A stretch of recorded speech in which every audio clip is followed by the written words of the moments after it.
Shalom, amado, tudo bem? Nós gravamos o primeiro vídeo esses dias falando sobre a questão dos dons ministeriais, uma necessidade que nós temos como igreja de aprendermos mais, de colocarmos em prática aquilo que a palavra de Deus ela fala a respeito dos dons ministeriais. No vídeo anterior nós trouxemos à tona muita coisa que está acontecendo no corpo de Cristo, e uma delas é a crítica, é o sarcasmo muitas vezes que pastores, alguns líderes de ministérios muitas vezes usam no meio das suas pregações, utilizando os títulos de apóstolo, de profeta, mas não com seriedade, né? Mas trazendo realmente crítica a esses ministérios. E nós temos visto que a igreja, ela, dentro do contexto do Novo Testamento, a igreja que nós vivenciamos, ela desconhece ainda esse fato dos dons ministeriais. Fala-se muito nos frutos do Espírito, até se confunde, né? Muitos frutos com dons, né? E muito pouco se fala a respeito dos dons ministeriais. E a gente vê essa necessidade hoje, irmãos, para que o corpo de Cristo funcione exatamente da forma que o Senhor planejou, porque foi assim que começou a igreja. Assim funcionava a igreja no primeiro século. Nós não podemos fugir disso, temos que voltar para a palavra. E eu quero contribuir de forma simples, muito simples, sem aprofundar muito, mas trazer para você luz, você que tem interesse pela obra de Deus, você que tem interesse por fazer parte de uma forma mais presente, mais ativa na igreja que você congrega, né? E eu quero contribuir com isso. Obviamente que você vai poder confirmar isso na palavra, você vai poder estudar mais, se aprofundar mais, né? E ter maiores respostas do próprio Espírito Santo no seu íntimo, no seu coração, porque a você também, a qualquer um de nós, está aberto, né? O caminho para buscarmos o entendimento da palavra, a direção, né? Sem, contudo, causarmos divisão, sem, contudo, provocarmos alguma ruptura desnecessária na igreja local ou no corpo de Cristo, né? Mas, pelo contrário, buscarmos ferramentas para cada vez mais cumprirmos o chamado de Deus. Eu quero ler aqui o texto em Efésios, capítulo 4, onde a palavra de Deus trata dos dons ministeriais. Perdão, Efésios 4:11, o apóstolo Paulo diz: "E ele mesmo deu uns para apóstolos, e outros para profetas, e outros para evangelistas, e outros para pastores e mestres", ou doutores. Versículo 12, "tendo em vista o aperfeiçoamento dos santos para o desempenho do ministério, para a edificação do corpo de Cristo, até que todos cheguemos à unidade da fé e do pleno conhecimento do Filho de Deus, a perfeita varonilidade, à medida da estatura da plenitude de Cristo, para que não sejamos mais meninos inconstantes, levados ao redor por todo o vento de doutrina, pelo engano dos homens que com astúcia induzem ao erro." Eu quero destacar nessa hora, para você que me assiste, você que com certeza abriu esse vídeo na expectativa de aprender mais um pouco, né? E quem sabe você já ouviu o que eu vou falar aqui, mas isso de alguma forma pode contribuir também para você, né? O que eu quero é só alguns minutos da sua atenção para a gente poder se voltar para a palavra de Deus. No vídeo passado, quando nós falamos dos cinco dons ministeriais, nós não explanamos. E eu quero fazer isso de forma muito rápida agora, para você que já é um líder de ministério, um pastor local, ou já tem outro título, até mesmo de apóstolo, de profeta, evangelista, né? e talvez é mestre aí na sua igreja, né? Mas talvez você esteja em dúvida. Nós queremos confirmar alguma coisa aqui. Eu creio que o Espírito Santo vai confirmar no seu coração e vai te dar um norte, vai te mostrar uma luz nessa caminhada, nessa jornada que ele tem preparado para você. Primeiramente, o apóstolo Paulo ele fala aqui que ele mesmo, quem? O Senhor, deu uns para apóstolos. Nós até lemos aqui em 1 Coríntios 12, 28, que primeiramente ele colocou apóstolos na igreja, em segundo lugar profetas, né? Então isso é uma colocação que o apóstolo Paulo faz ali para a igreja de Corinto, né? Aquela igreja tinha alguns líderes naquela igreja trabalhavam contra Paulo, né, não reconhecendo a autoridade apostólica na vida dele. E o Senhor Jesus também vai falar lá em Lucas 12, 31, se eu não me engano, que ele enviaria apóstolos e profetas. E foi isso que aconteceu, né? Então eu quero destacar para você, primeira coisa, né, que nós precisamos realmente entender. Todos dentro da igreja são chamados especificamente para um desses ministérios? Não. Nem todo mundo é chamado para estar à frente de uma obra, de uma igreja. Nem todo mundo, na verdade, ele vai ser chamado para um desses dons ministeriais especificamente. Isso não impede a pessoa de receber outros dons, né, para fazer a obra de Deus dentro do contexto da sua igreja, da sua cidade, do seu estado, da sua nação. Mas o dom de apóstolos, né, o de apóstolo, né, é muito combatido hoje, é muito criticado, porque nós fomos ensinados, boa parte da igreja, por séculos, né, ela negou a existência de apóstolos para o contexto da igreja atual. Era como se isso tivesse sido só para os dias bíblicos, né? Mas isso não é uma verdade, porque no contexto da palavra, você vai olhar aqui para Atos dos Apóstolos, capítulo 14, versículo 14, eu quero ler aqui com você esse texto rapidamente. Nós estamos com a palavra e ela vai nos dizer exatamente assim.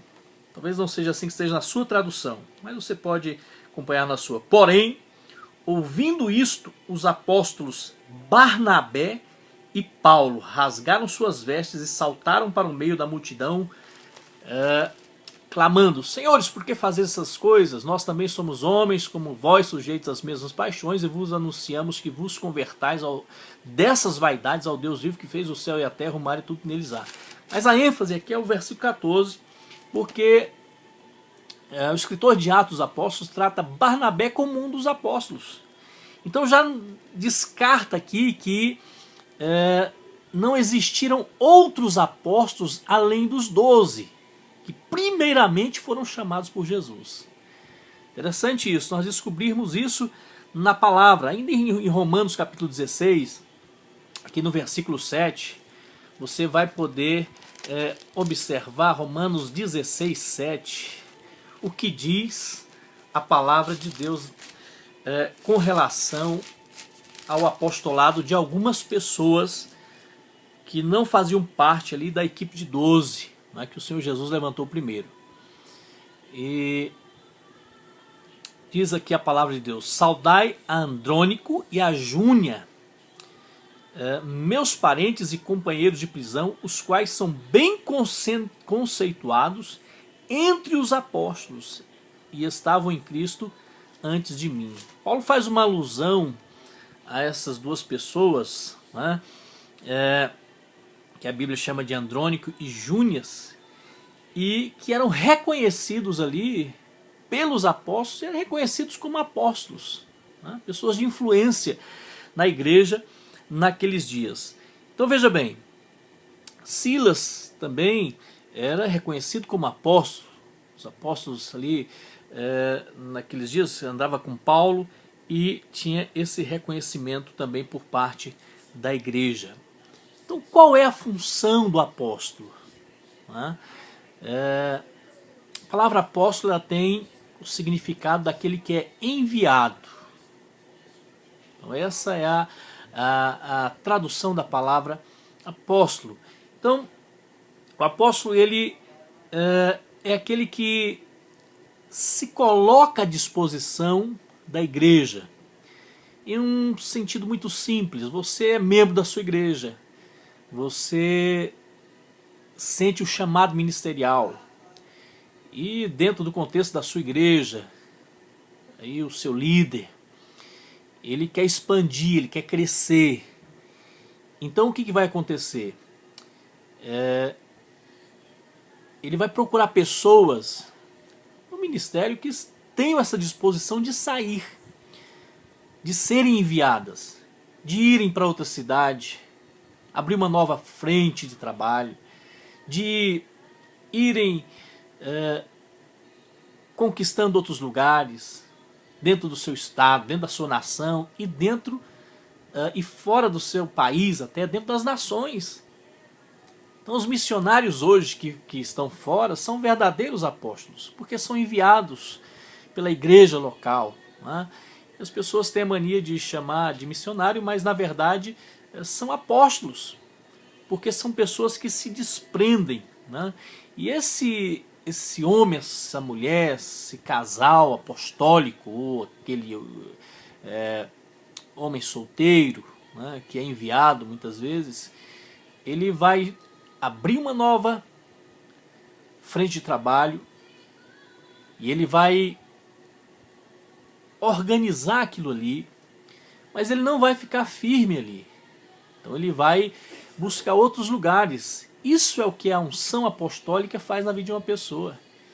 Ele não se mantém fixo ali, mas ele vai sempre estar pronto para construir novas tendas, desarmar aquela, né, no sentido da sua questão pessoal e ir para outro lugar. É até interessante porque Paulo era fazedor de tendas. Né? Então automaticamente Paulo ia de um lugar para outro naqueles dias e ele estava sempre pronto a conquistar novos lugares para o Senhor. Então o apóstolo ele está sempre em movimento. Entenda isso. Então muitas pessoas hoje no corpo de Cristo têm esse chamado apostólico, né? Mas por alguma questão de medo, de falta de conhecimento, de falta de uma profundidade um pouco maior na palavra, nós estamos deixando escapar essas coisas. E então vira muitas vezes uma questão de desconfiança, as pessoas elas têm medo, né? E aí isso impede muitas vezes o corpo de Cristo de crescer, de gerar uma conquista muito maior, né? Seja pessoal, seja na questão denominacional. Né? Então vamos atentar para isso, pastor, líder. Observe as pessoas que tem na sua igreja, aqueles que estão aí com o coração sedento, né? Que estão desejosos de trabalhar para o Senhor, de fazer algo a nível de estado, de país, de nações. Envie essas pessoas, não tenha medo. O Senhor, Ele proverá. Segundo dom é o profeta. Né? Então, enquanto o apóstolo é aquele que recebe uma visão no seu coração e ele se submete a uma liderança maior e ele é enviado, né, para abrir novas congregações, novas frentes de trabalho, né, começar algo novo em outro lugar. O profeta ele é aquela pessoa que ele recebe de Deus uma visão um pouco diferente, né? Porque o profeta ele vai ser aquela pessoa que vai trazer uma palavra, né, de direcionamento. Um exemplo de profeta, vamos para o Antigo Testamento, né? Daniel, que recebeu ali revelações tremendas, profundas, que até hoje são estudadas, né, concernentes ao final de todas as coisas e do tempo do cativeiro ali em Babilônia, o tempo que o povo de Israel, tempo que os judeus, seus compatriotas, eles deveriam ficar, né? Isso havia sido profetizado por Jeremias, mas Daniel ele vai ter ali essa revelação profética, né, que apontava para o futuro. Então o profeta ele tem essa característica de trazer aquela mensagem de Deus, né? Assim como Isaías profetizou a respeito da vinda do Messias de forma tão significativa, de forma que nós olhamos para o capítulo 53 de Isaías e a gente sabe hoje exatamente, ali nós temos uma clara revelação do que foi a vida de Jesus na terra, seu ministério, sua morte e ressurreição, seu sofrimento, né? E o que resultou disso aí. Nós olhamos para os Salmos e nós vemos Davi com a unção de profeta. Não era só um adorador, um compositor de músicas, mas Davi realmente, ele, além da unção de rei, ele era um profeta, porque muitos dos salmos de Davi são salmos messiânicos, que apontavam para a vinda do Messias à terra que ele quer esperado. Então muitas vezes nós estamos na igreja hoje e alguém tem uma revelação, uma palavra, e as pessoas elas chamam aquela pessoa de profeta, ou aquela pessoa que vive aí muitas vezes independente até da igreja, do seu pastor, do seu líder, não é? Como tem muito aí no Brasil, pessoas que alguns pegam o telefone e ligam para aquela pessoa buscando uma revelação, uma palavra, não é? Pessoas que muitas vezes têm um ministério até independente, e isso é muitíssimo perigoso. Se você busca isso, tome muito cuidado, não é? Porque dentro da sua própria igreja, se você perceber, ali tem o ministério do profeta. Às vezes está na vida do seu líder, está na vida de outra pessoa, né? Ou está na sua própria vida, né? Então o profeta ele traz essa palavra que vai mudar as circunstâncias, que vai apontar para uma mudança, né, na nossa nação, uma mudança no contexto social, uma mudança no contexto de vida particular de uma pessoa, né? O profeta ele olha para você, às vezes Deus traz ali uma palavra de conhecimento na hora a respeito de algo que está acontecendo ou por acontecer na sua vida, e aquilo vai te colocar, vai te alinhar com a vontade de Deus. Então esse é o ministério do profeta, né? Dentro da igreja primitiva a gente tinha profetas, tinha sim, aqui em Atos nós vamos ver no capítulo 19, eu não vou ler para você agora, você vai procurar, e Paulo chega em uma determinada casa ali de um profeta, né? E as suas filhas eram profetas, e de repente aparece Ágabo, um profeta da região, e estava por ali, ele toma o cinto de Paulo, e ele então vai colocar o cinto de Paulo, vai amarrar, e ele vai dizer, olha, assim farão ao dono desse cinto. Em outras palavras, né? Então falando do sofrimento de Paulo, que ele seria preso em Jerusalém, seria perseguido, e assim por diante. Então o profeta ele tem essa missão, né, de falar da parte de Deus, né, para trazer um alinhamento com a vontade de Deus. Nós temos muitos profetas na nossa nação. Nós temos homens e mulheres sendo levantados dentro do corpo de Cristo. E eu queria que você tivesse um coração aberto, porque quem sabe eu estou falando para um profeta, um homem ou uma mulher que tem recebido palavra de Deus para serem ditas, mas dentro de um contexto bíblico, debaixo de uma liderança, debaixo de uma autoridade. Aí sim você vai ser reconhecido como verdadeiro profeta, né? E a palavra vai falar ainda do mestre. O que o mestre faz? Qual é o ministério do mestre, né?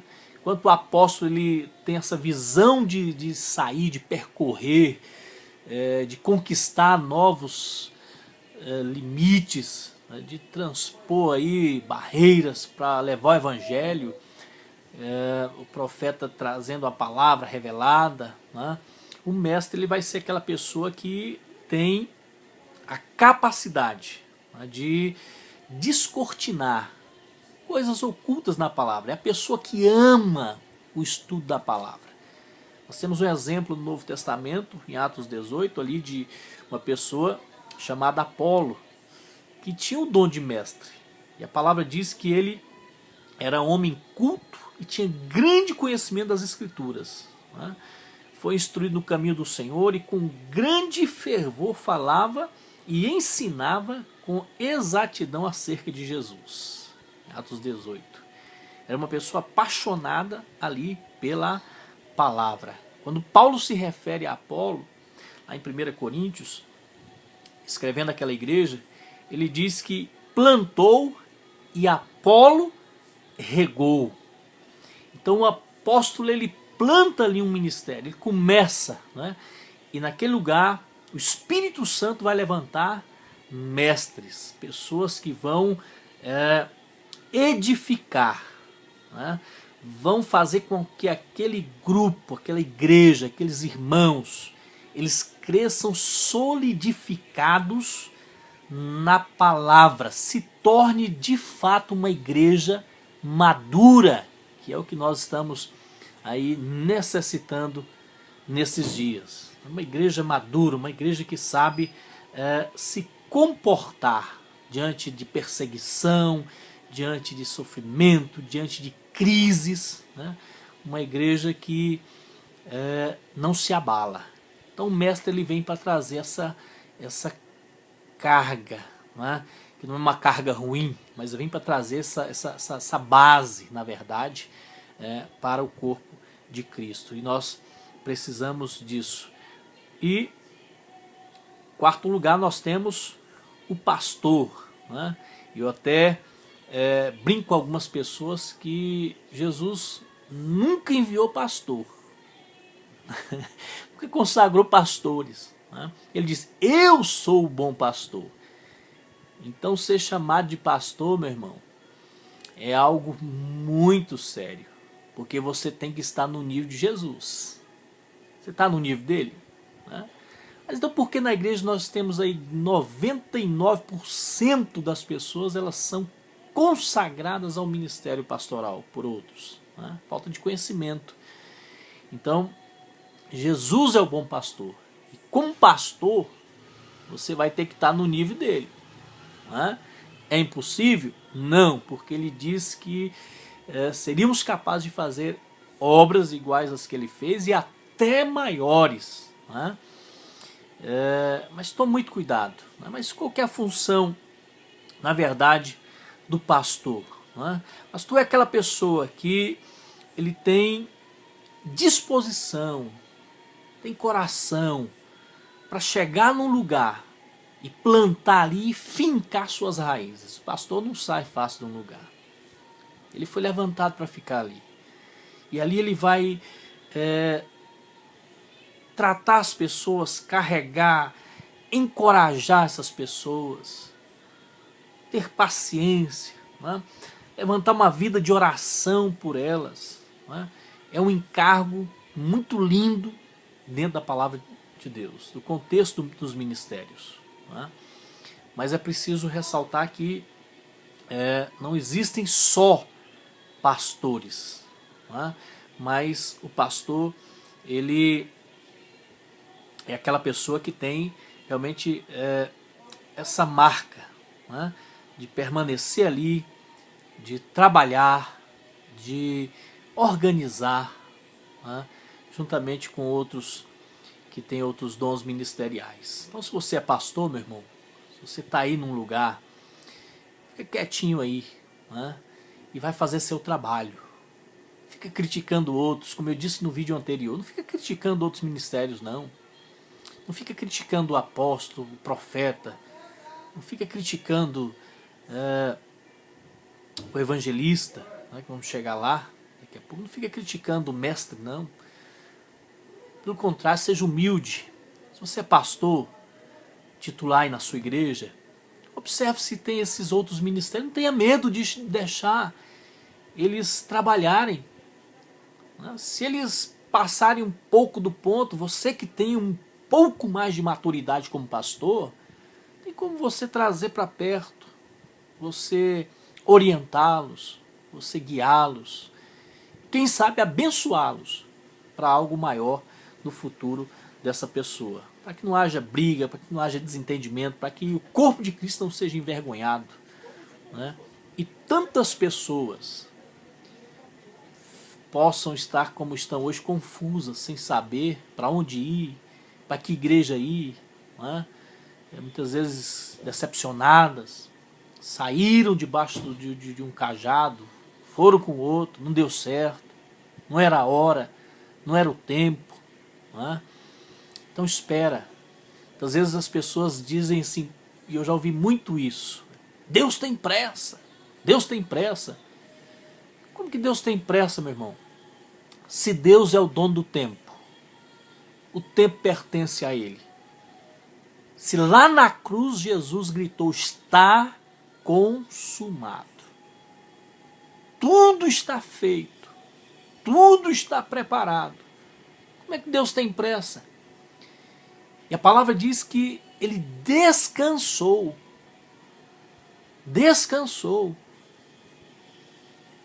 de todas as suas obras. O que a palavra de Deus diz é que os dias poderiam ser abreviados, porque muitos talvez não suportariam o peso, a carga, as circunstâncias, aquilo que toda ação diabólica no mundo contra a igreja. Então não é questão de pressa, é questão de coração. Quietai-vos e saber que eu sou Deus. Talvez eu estou falando com pessoas agora que estão prontas, de malas prontas, para brigar com o seu pastor, para dividir uma igreja. Faça isso não, meu irmão. Esteja cada dia mais aliançado, cada dia mais perto de outros homens de Deus, das mulheres de Deus. A força será maior, o nível de combate será maior, as conquistas serão maiores, e você não vai ser um pastor ferido e não vai levar outras pessoas a ficarem feridas. Então tome muito cuidado. Se você é chamado para pastorear, é sinal que você é chamado para fincar as estacas num lugar e não sair daí tão facilmente, né? Mas organizar esse trabalho. E o evangelista, quem é o evangelista? Né? É um degrau a mais dentro de uma conquista ministerial, aí, como as denominações, muitas vezes, a maioria dos pentecostais começa com um diácono, aí vem o evangelista, presbítero, vai levando a pessoa a esse tipo de uma carreira, né? Mas não é isso. O evangelista, ele é uma pessoa que recebe aquele encargo de levar o evangelho aos não cristãos. As pessoas que não têm conhecimento nenhum de Deus. As pessoas que ainda creem na salvação dentro de um princípio universalista, ou seja, que todo mundo já é salvo, não precisa fazer mais nada, né? Que o fato de estar participando de uma religião, aquilo ali já está bom demais. Então não é isso. Não é isso. O evangelista, ele tem um encargo realmente de levar as pessoas a conhecer o verdadeiro Deus. Ele é o tipo de pessoa que está sempre pronto a ir atrás dos perdidos, custe o que custar. Dentro do contexto da história da igreja, nós vimos tantos evangelistas, né? Em Atos 8, vou ler para você, você vai ler depois, nós temos ali Filipe, que é um evangelista. E quando ele desce para Samaria, há todo um contexto ali de doença, de enfermidade. Mas quando Filipe chega ali em Samaria, a palavra diz que ele prega a palavra de Deus naquela cidade. Eu quero ler com você, porque é muito interessante isso aqui, Atos, no capítulo 8. E eu vou ler rapidamente para a gente poder estar melhor inteirado, não é, com aquilo que a palavra de Deus diz. Olha o versículo de número 3. Havia uma grande perseguição, né? Saulo assolava a igreja, entrando pelas casas, arrastando homens e mulheres, e os encerrava na prisão. Mas os que andavam dispersos iam por toda parte anunciando a palavra. Descendo Filipe, a cidade de Samaria, pregava-lhes a Cristo. O que você tem pregado? Você tem usado o seu púlpito para quê? Você tem se aproximado das pessoas para falar mal do pastor, falar mal do apóstolo, falar mal do profeta, do mestre, criar confusão, contenda, fofoca. Filipe chegou ali e o assunto dele, a palavra dele, era Cristo. As multidões unanimemente prestavam atenção ao que Filipe dizia, porque ouviam e viam os sinais que ele fazia. Os espíritos imundos saíam de muitos e os que os tinha, clamando em alta voz, e muitos paralíticos, coxos eram curados. E havia grande alegria naquela cidade. Eu gosto muito desse texto. Esse texto fala comigo, né? Então, onde eu vi ali, havia muita doença, perseguição, de repente Filipe chega e anuncia Cristo. Qual o assunto da sua pregação? Qual o assunto das suas conversas? Por onde você anda? E fazendo isso, a Bíblia diz que havia grande alegria naquela cidade. Grande alegria naquela cidade. Eu tenho certeza que o Espírito Santo enche o seu coração de alegria quando você fala de Cristo. Mas há uma tristeza quando o assunto são pessoas. Quando o assunto parte para o lado de criticar outras lideranças. Isso não é de Deus. Então o evangelista ele tem essa característica de chegar e de forma criativa, né, cheia da unção, da alegria, expor o evangelho, pregar a Cristo, anunciar Jesus às pessoas. E multidões se convertiam. Na nossa história contemporânea hoje, posso citar alguns nomes, por exemplo, T.L. Osborne, os Osborne lá, T.L. Osborne e a sua esposa, Daisy Osborne. Quantos milagres, quantas curas, quantas cruzadas esse casal fez pelo mundo. Já não estão mais entre nós, não é? Mas seus livros são inspiradores para aqueles que têm esse dom ministerial do evangelista. Reinhard Bunke, que é mais atual, né, que fez grandes trabalhos também na África, pelo Oriente. Olha, são tantos homens, né? Benny Hinn. Ultimamente nós tivemos aí a ida de volta para casa de um dos maiores evangelistas que o mundo já conheceu, que foi Billy Graham, né, levando multidões, milhares e centenas de milhares a ter um encontro com o Senhor Jesus, a entregar a sua vida, se converter, abandonar as práticas pecaminosas e começar uma vida nova em Deus. Então o ministério do evangelista ele é um ministério muito forte, né? E que a igreja de hoje precisa. É esse o seu dom, querido? Qual é o seu dom? Né? Você tem agora um pouquinho de ciência, de conhecimento, né? O que é um apóstolo, o que é um profeta, né? O que é um pastor, o que é um evangelista, o que é um mestre, né? Então, só resumindo para nós terminarmos essa palavra, porque eu sei que eu estou diante de apóstolos, profetas, eu estou diante de pastores, de evangelistas, de mestres que o Espírito Santo está levantando na nossa nação nesses dias, a fim de que o corpo de Cristo, a fim de que sejamos treinados, sejamos aperfeiçoados e possamos desempenhar a nossa função com toda a capacidade disponível, com toda a unção disponível para cada um desses dons. Qual é o seu dom ministerial? Você pode perguntar, mas eu não sei ainda. Eu te dou um conselho, vai orar. Vai orar. Dobra os seus joelhos. Ora da forma que você quiser. Mas leva tempo orando, meditando na palavra. E deixa o Espírito Santo tratar com você. Eu sei que muitas vezes você vê um pregador, alguém sendo ativado pelo Espírito em algum outro dom, E isso traz alegria para você, traz aquela vontade de você fazer. Vai orar. Se entrega a oração em línguas.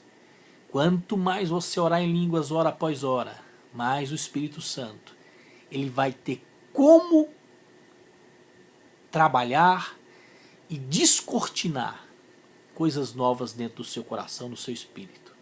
Não tenha medo. Não tenha medo.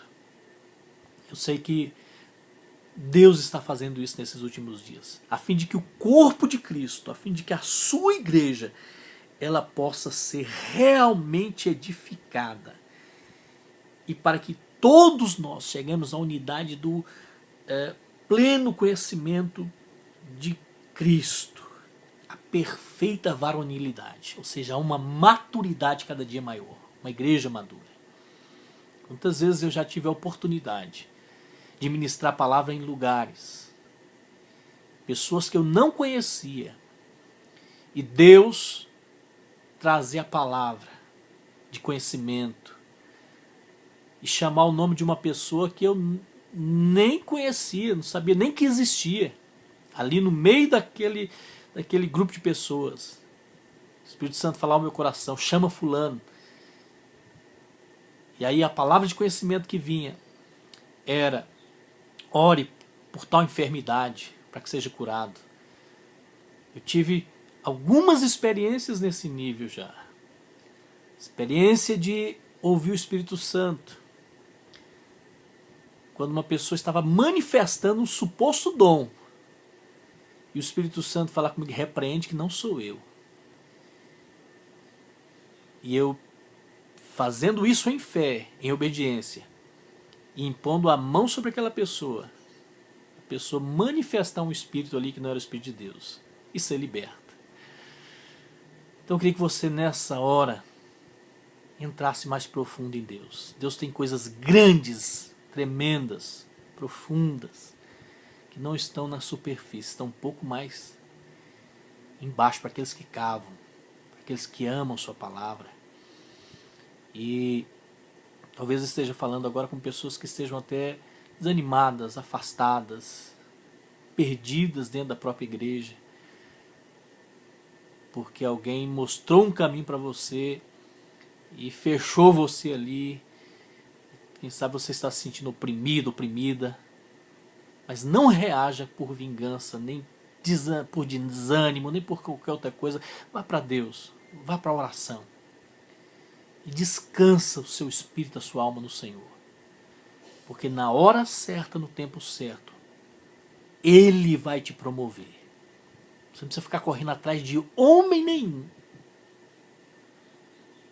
querendo antecipar as coisas. O Espírito Santo é quem te promove. Filipe estava num lugar, de repente Filipe aparece em outro lugar. O Espírito trasladou Filipe para que ele pudesse pregar o evangelho a um eunuco, no meio de uma estrada, numa carruagem. Então é o Espírito Santo quem nos promove. E eu sei que ele vai promover você. Seu chamado é lindo. Sua vida em Deus, ela é poderosa. E quem sabe nós vamos nos encontrar por aí. E você, eu vou poder dizer: Shalom apóstolo, Shalom profeta, Shalom pastor, Shalom evangelista, Shalom mestre. Que Deus abençoe sua vida. Que Deus possa trazer sobre você um manto de revelação. E que você seja grandemente usado por Deus, com todo o amor, dentro do dom ministerial. Eu oro para que o Senhor manifeste nesses dias, na sua vida, a palavra, e você seja alguém grandemente usado por Deus. Deus abençoe e fica na paz. Descansa no Senhor. Sirva na sua igreja. Sirva seu líder, seu pastor, com o coração aberto. E aonde você for, você pode ministrar a palavra de Deus, dentro do dom que Deus tem te chamado. Deus abençoe. E até um próximo vídeo, onde vamos tratar de outros assuntos. Se isso tem edificado sua vida, compartilha, nos ajude a ajudar o corpo de Cristo nesses dias a trabalhar da maneira que Deus quer e a gerarmos essa unidade, a vermos a plenitude do reino de Deus alcançando os corações e as mentes, e que haja menos divisão, que haja menos crítica e que haja mais amor no nosso coração uns pelos outros. Deus abençoe você, Deus abençoe sua casa, Deus abençoe sua família. Em nome de Jesus, Shalom.